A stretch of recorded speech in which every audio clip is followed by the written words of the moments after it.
lolli guddaan waraana bilisummaa Oromoo fi humnoota mootummaa Abiyyi waboon weerartuu jedhee waamu gidduutti jabaatee itti fufee jira. Waboon lola guddaa humna waraanaa baay'een dabalame ganama har'aan tanaa lixa Wallaggaa Ana Baaboo Gaambelii fi Jaarsoo gidduu hanga Najjootti irratti gaggeesseen waraana hedduu barbadeessuun hedduu isaanii boojuudhaan humnoota mootummaa biyyaa amma baqachiisee jiraachuu waboon beeksisee jira. Waraanni bilisummaa Oromoo waboon guyyaa har'aan tanaa muddee gaafa 19 bara 2022 lola guddaa lixa Wallaggaa Ana Baaboo Gaambelii fi Jaarsoo gidduu hanga Najjootti gaggeesseen humnoota mootummaa biyyaa amma akka baala mukaatti harcaasuudhaan hedduu isaanii barbadeessee hedduus boojee ajajoota waraanaatis hedduu harkaan qabee jiraachuu kan beeksise. Ajajoota waraanaa booji'aman keessaa ajajoonni 100 akka jiranii fi humnoonni mootummaa Abiyyi Ahmad danuunis waraana bilisummaa Oromoo botti harka isaanii laatanii jiraachuun himamee jira.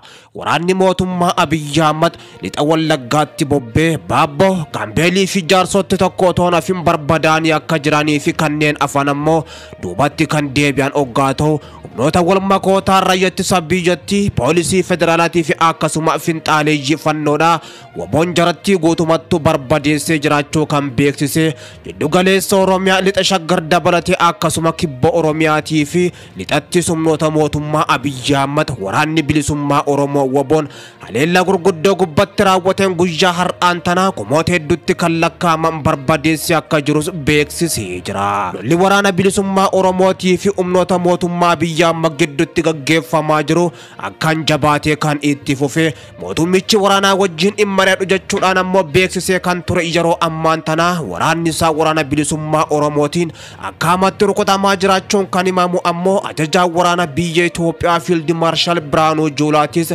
kaleessaa fidheen gaddallee humni isaanii lixa Oromiyaa dabalatee kibbaa fi akkasuma jiddu galeessatti bobbaafamaa jiran jijjiirama fidaa kan jirree fi humni isaanii akka baala mukaatti harcaa jiraachuu isaanii dubbatanii akka turan kan himame. Yeroo ammaatis lolli guddaan jiddu galeessaa fi lixa Oromiyaa akkasuma kibbatti gaggeeffamaa jiru mootummaa Abiyyi Ahmad kisaara guddoodhaaf saaxilee jiraachuunis himamee jira. Mootummaan Abiyyi Ahmad lola torbee kan gaggeessaa jiruun lixa Oromiyaa fi akkasuma kibbaa fi jiddu galeessa keessatti waraana kumaatamaan lakkaa'aman akka dhabee fi akkasuma konkolaataa danus waraanni bilisummaa Oromoo kan barbadeessuun kan irraa booji'ee akka jiruu fi ajajoota waraanaa olaanoo ta'anis lolicha gubbatti mootummaan Abiyyi Ahmad dhabee akka jiruu fi hedduun isaaniitis ammoo harka waraana bilisummaa Oromootti kufanii jiraachuun himamee jira. Waboon lolli amma xumura bilisummaatti kan jedhe ammoo haleellaa humnoota mootummaa Abiyyi Ahmad gubbatti fudhachaa jiru jabeessee itti fufee akka jiru kan beeksise. Magaalota dabalatee bakkeewwan murteessoo qabachuu cinattis ammoo buufataalee waraana Abiyyi Ahmad barbadeessaa akka jiruu fi meeshaalee gurguddoos humnoota mootummaa Abiyyi Ahmad irraa goonfachaa jiraachuus kan beeksise. Magaalota hedduu keessaa humnoota mootummaa Abiyyi Ahmad buqqaasuudhaan bulchiinsa siviiliidha yookaan ammoo kan uummataa ijaaraa jiraachuus beeksisee jira. Humnoota Eertiraa fi Amaaraa naannoo Tigraay keessaa baasuu dhabuun mootummaan waraana jibbaataa marsaa afuraffaa eegalchiisaa jira kan jedhame mariin araara Afrikaa kibbaatti itti mallattaa'e. Loltoonni Eertiraa fi Amaaraa naannoo Tigraay keessaa ba'uu qabu. Loltoonni Tigraay meeshaa waraanaa hiikkachuu qaba jedha. Haa ta'u malee haala raawwii isaa duraa duubaan kaa'uu dhabuun ammoo raawwii waliigaltee araaraa san ammoo kan gufachiisee fi waraansa marsaa afuraffaadha Itoophiyaa keessatti eegalchiisuu jiraachuu isaatu dubbatamaa jira. Yeroo mootummaan federaala Itoophiyaadha Tigraay keessatti bulchiinsa yeroo hundeessuudhaaf Finfinnee keessatti dhalattoota Tigraay Finfinnee jiraatan waliin qorataa jiru kanatti ammoo gareen TPLF gama isaatiin Maqalee keessatti walgahii mana maree naannoo Tigraay taasisuudhaan muudama hoggantoota naannichaa garaagaraa taasisuudhaan bulchiinsa yeroo mootummaa federaala Itoophiyaan Tigraay keessatti diriirsuudhaaf jiru ammoo akka gufatu taasisaa jiraachuun alattis qaawwi cimaan ammoo duuduu hin dandeenye mootummaa fi garee TPLF gidduutti uumame jiraachuus agarsiisee jira. Maqaa qabsoo Jeneraal Dukuluu jedhamuun kan beekamu hogganaan garee waraana TPLF meeshaa waraanaa hiikkachuu mormuun kun ammoo Dr. Teediroos Adaanoofaa dabalatee deeggarsa siyaasa booraa hedduu kan qabuu fi hidhattoota TPLF hedduu ammoo kan of harkaa qabu yeroo ta'u karaa korommiidhaa fi alamaxaa lola haaraa eegaluuf akka jiru leenjii waraanas ammoo kennaa jiraachuun isaa dhagahame jira. Kanaan dura qondaaltonni TPLF maqaa hoogganaa garee TPLF kana dha'uu baatanis obbo Geetaachoo Raddaadhaa gareen marii araaraa kana mormu akka isaan keessa jiru dubbachuun isaaniitis ni yaadatama. Akka odeeffannoon ba'e mul'isutti ammoo gareen TPLF lola eegaluuf jiran kun garee Dr. Dabratsiyoon faa kan marii araaraa irratti TPLF bakka bu'uudhaan mari'achaa jiran wajjin harka lafa jalaan ammoo quba wal qabaachaa faallaa walii fakkaachaa hooggansa waloo tokko jalatti kaayyoo tokkoof socho'aa jiraachuun isaaniitis dhagahamee jira.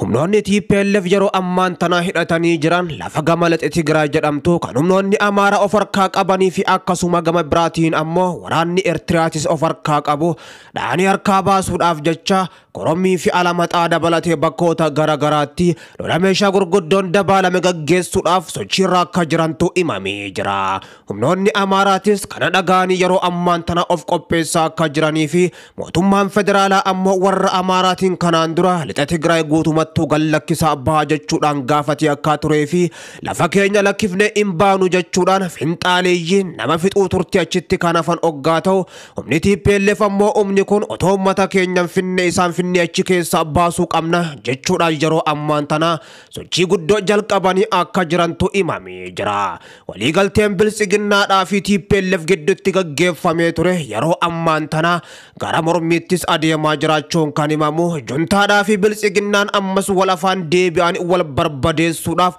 sochii garagara harka lafa jalaatiin gaggeessaa jiraachuun isaaniitis beekamee jira.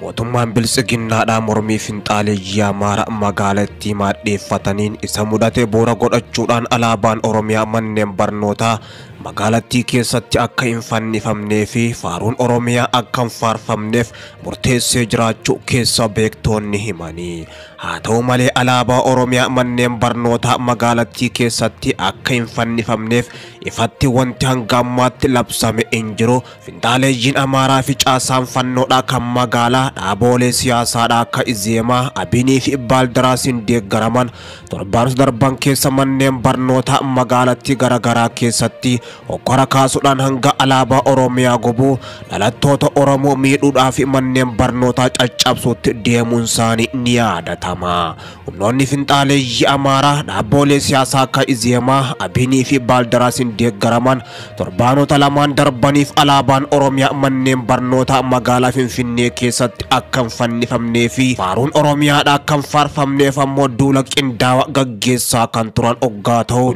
finxaaleeyyii Amaaraa kun ammoo hanga manneen barnootaa magaalicha keessatti argaman hedduu keessatti hokkora uumuudhaan alaabaa buusanii ibiddaan gubuu barattootaa fi barsiisota Oromoo irratti ammoo daboodhaan reebicha raawwachuuf manneen barnootaa caccabsutti ammoo kan gahee ture oggaa ta'u gocha kana hordofee barattoonni miidhaa jabaadhaaf saaxilaman jiraachuus gabaasuun keenya ni yaadatama. Alaabaan Oromiyaa manneen barnootaa magaalaa Finfinnee keessatti akka hin mirmirfamnee fi faaruun Oromiyaadhaa akka hin faarfatamneef murtoon daangeessu kun dhiibbaa mootummaa federaalaatiin hojiirra akka oolu taasifamaa jiraachuu kan himan maddeen mootummaan federaalaa alaabaa Oromiyaa manneen barnootaa Finfinnee keessatti mirmirsuu fi faaruun Oromiyaadhaa akka faarfamu gochuun hokkora kana bal'isuudha yaada jedhu bulchiinsi magaalaa Finfinnee gochicha akka dhaabuuf ajaja dabarsuunsaa kan himame. Haa ta'u malee murteen alaabaa Oromiyaa manneen barnootaa keessatti akka hin mirmirfamnee fi faaruun Oromiyaa akka hin faarfamneef daangeessu kun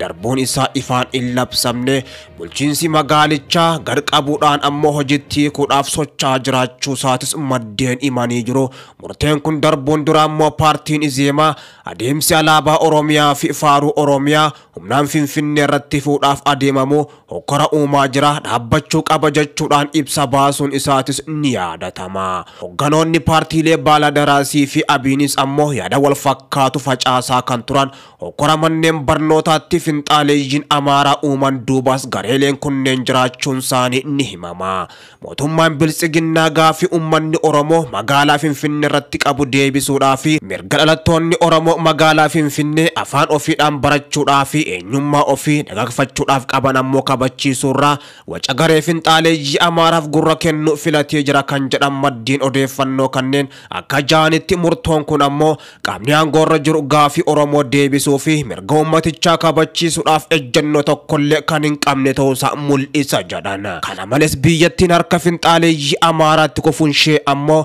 kunis agarsiistuu tokko wantoonni yeroo ammaan tana magaalaa Finfinnee keessatti raawwatamaa jiranis agarsiistuu birooti kan jedhan ammoo